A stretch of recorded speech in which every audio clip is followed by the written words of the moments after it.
Assalamualaikum warahmatullahi wabarakatuh. Perkenalkan, nama saya Natasha Amalia Sulaiman dari kelas 10 MIA 7, nomor urut 32. Kali ini saya akan mempresentasikan tentang materi biogeokimia, spesifiknya itu daur air. Ini adalah gambar saya.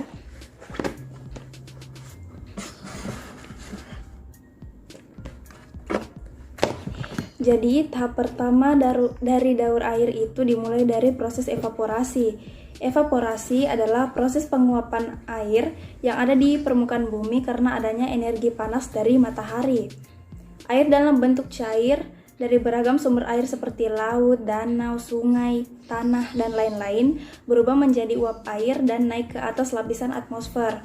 Semakin besar energi panas matahari yang naik ke permukaan bumi, maka laju evaporasi pun akan semakin meningkat. Kemudian tahap yang kedua itu transpirasi. Selain berasal dari sumber air langsung, penguapan dalam daur air di permukaan bumi juga dapat terjadi pada jaringan tumbuhan. Penguapan semacam ini disebut juga dengan istilah transpirasi.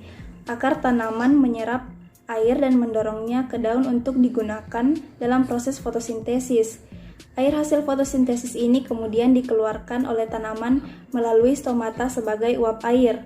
Kemudian, langkah ketiga itu sublimasi. Terlepas dari penguapan, sublimasi juga berkontribusi dalam pembentukan air uap di udara. Sublimasi adalah proses di mana es berubah menjadi uap air tanpa lebih dulu berada dalam fase cair. Sumber utama air dari proses sublimasi adalah lapisan es dari kutub utara, kutub selatan, dan es di pegunungan. Dalam daur air, sublimasi merupakan proses yang lebih lambat daripada penguapan. Kemudian tahap yang keempat yaitu kondensasi.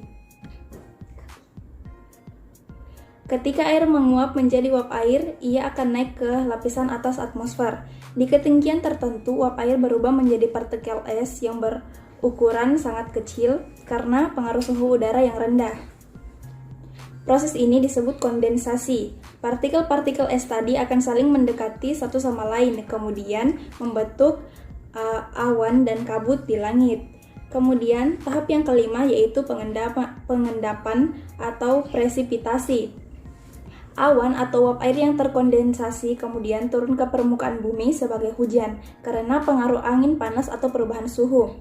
Jika suhu sangat rendah atau di bawah 0 derajat, tetesan air jatuh sebagai salju atau hujan es.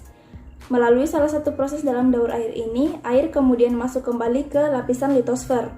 Kemudian, tahap selanjutnya itu tahap ke-6 atau limpasan. Limpasan adalah proses di mana air mengalir di atas permukaan bumi.